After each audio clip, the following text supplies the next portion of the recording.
members of the Education Service Commission, permanent secretaries, leaders from KCCA and local governments, our education development partners, the teachers, distinguished guests, ladies and gentlemen.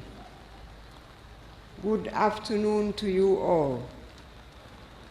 I want to thank the Almighty God for this day that we gather here together to celebrate in recognition of the God-given responsibility that teachers all around the world exercise in raising and nurturing humanity through education.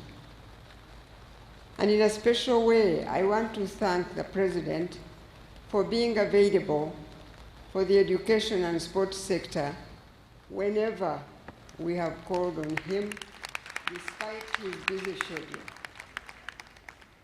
Your unwavering commitment to selfless service of our homeland is truly inspiring, and we deeply appreciate your continued support for the teachers' fraternity.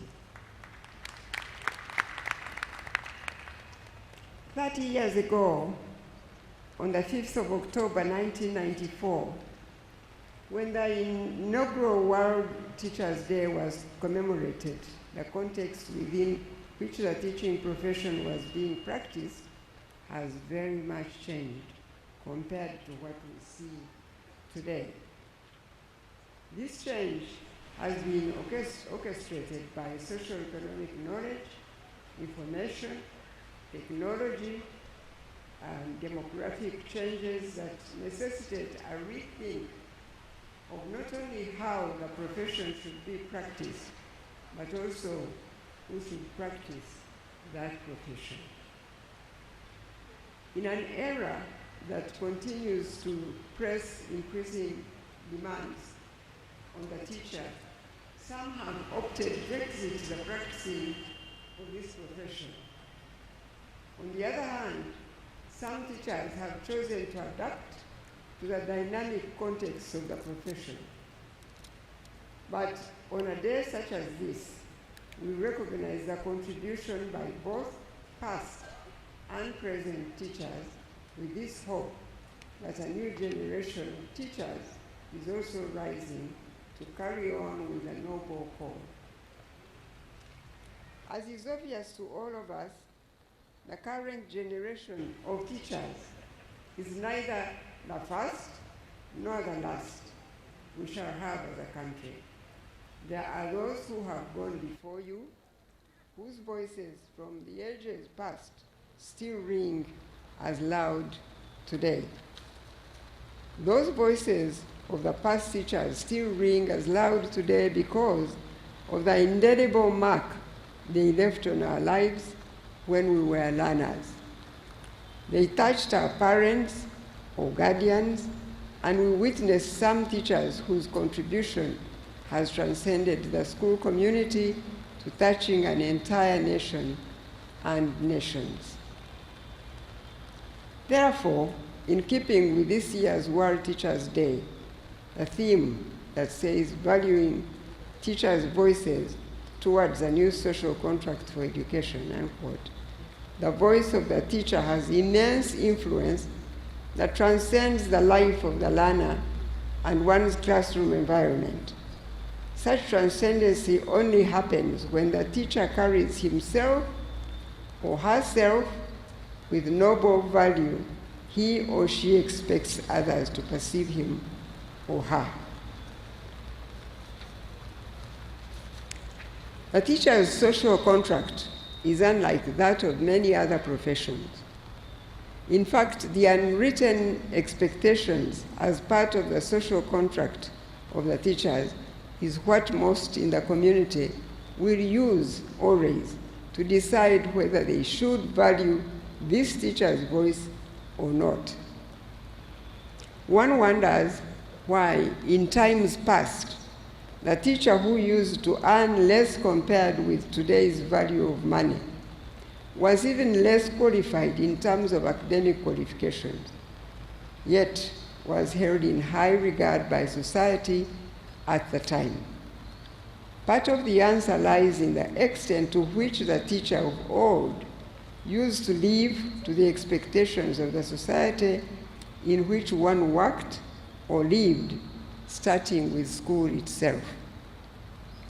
As I said earlier, though the context within which the teacher conducts his or her calling has kept on evolving, the basic expectations society has of a teacher remains unchanged.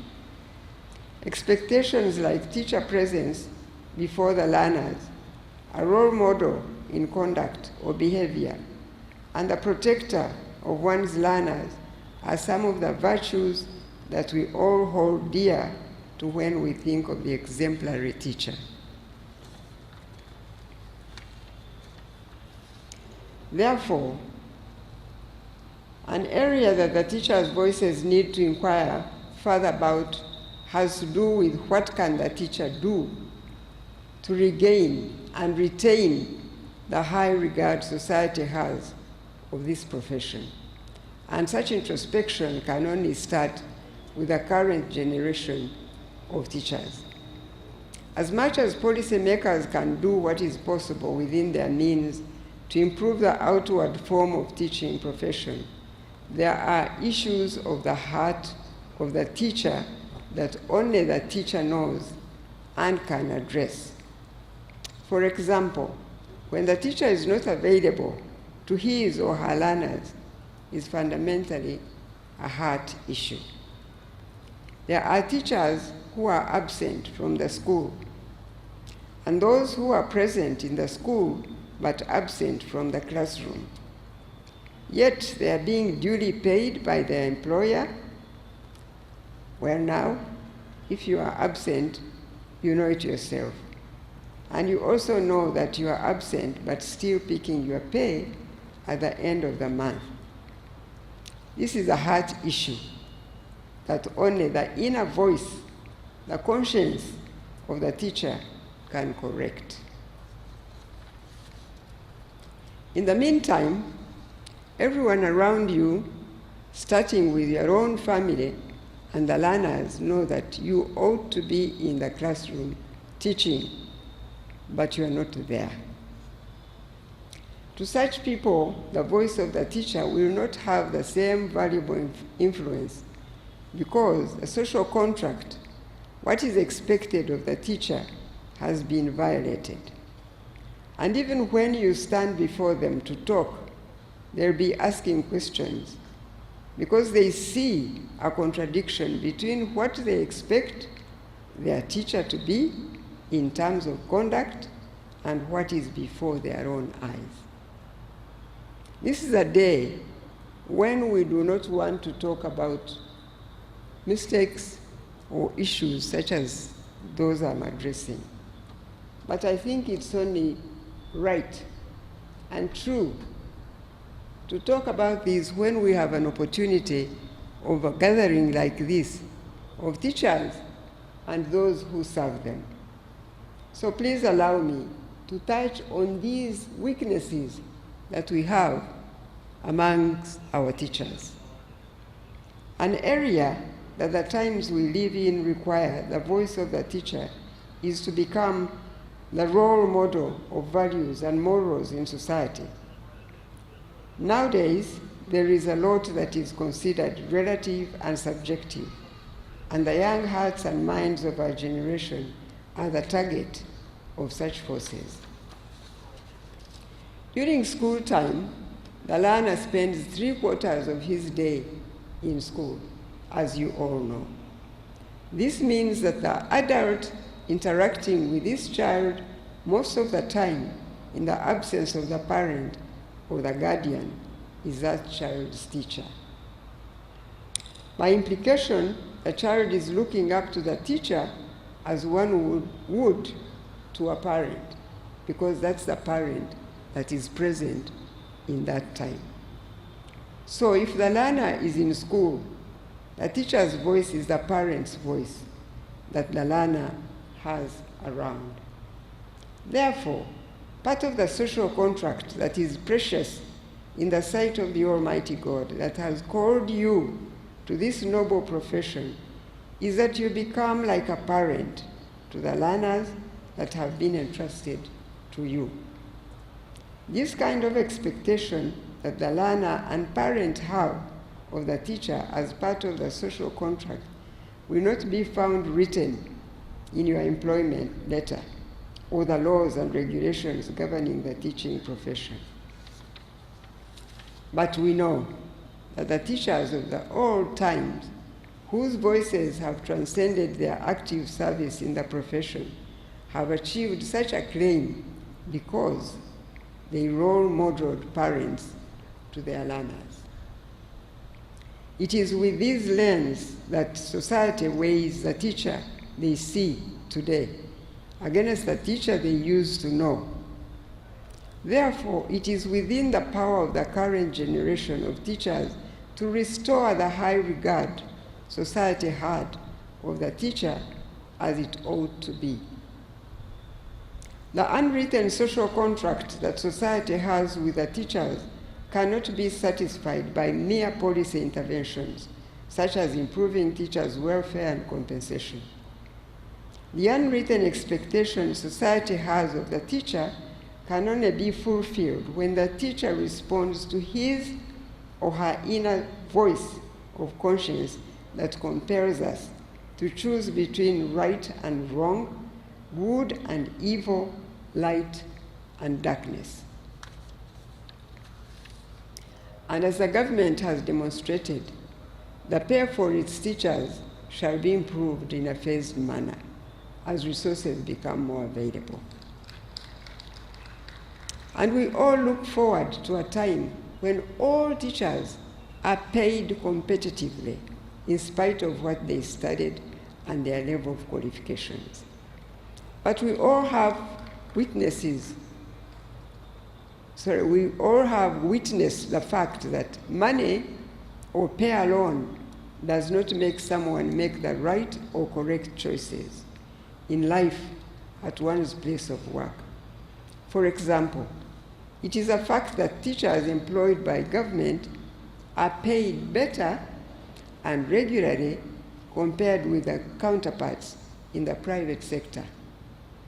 However, this better pay and regularity has not led to zero teacher absenteeism in public schools or institutions. On the other hand, the teacher in the private sector who is paid less and sometimes irregularly shows up diligently at his or her place of work. What compares this teacher who is paid less to show up more diligently for duty compared with the one who is paid better? That question everyone should answer in their hearts. I want to think, though, that it is not just about the vigilance or the supervision in the private sector, but the degree to which this teacher in the private school treasures the job they have. You see, what you treasure, you will commit yourself to. Of course, as the government, we shall do our part in formulating the necessary policies and enabling laws to have quality teaching and practice of the profession. In this regard, many of you are aware of the National Teacher Policy approved by the Cabinet in 2019, and subsequent to this policy is the National Teacher Bill 2024 that is now in Parliament for consideration before enactment into law.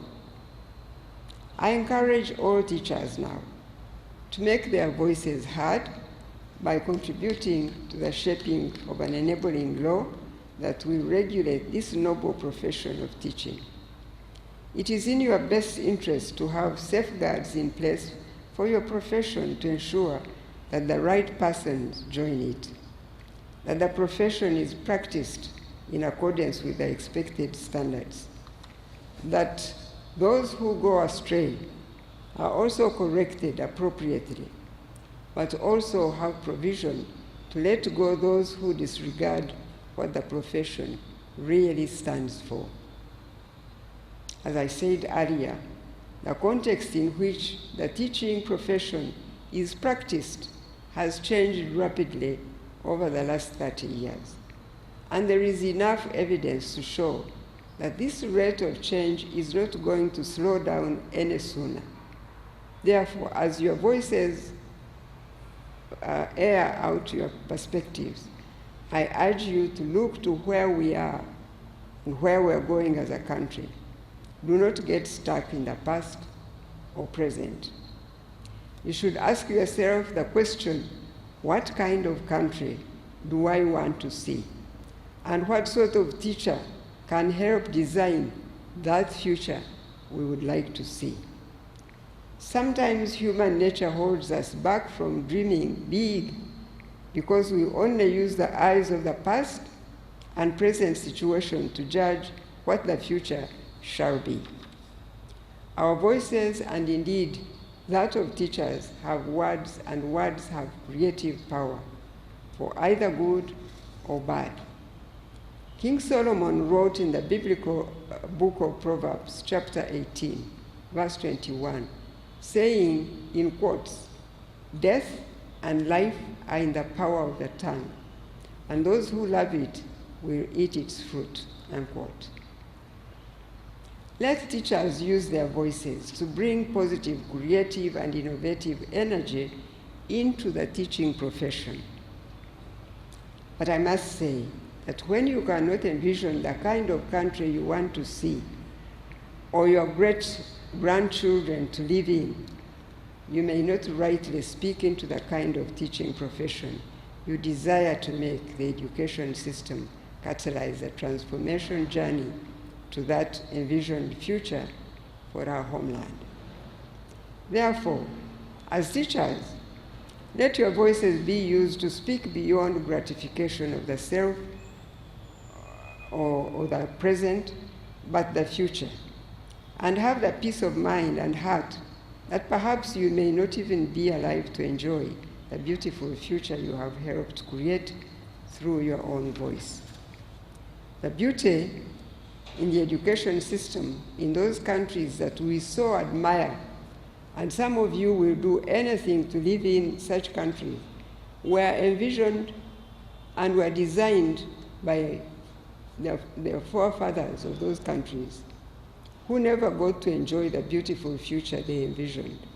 But their offsprings and their descendants have brought to life that distant future their forefathers envisioned for their countries. And much as the teaching profession is a noble one, I want to remind you that the nation cannot be transformed by teachers alone. It takes more than one profession to transform a nation. Each profession, small or big, playing its part.